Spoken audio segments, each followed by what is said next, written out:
Tawagin mo si Tito Lars mo. Doon siya.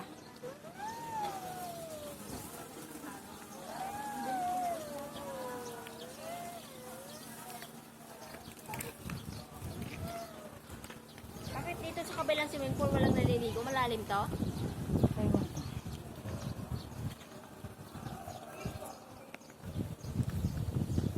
Maganda nga pala. Ano? Dito, mayroon din dito. Tapos dagat naman ang ligo mo.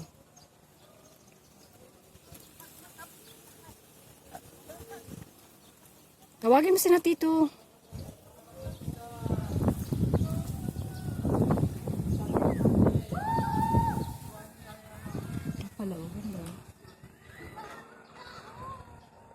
Doon lang nila gusto maligo eh.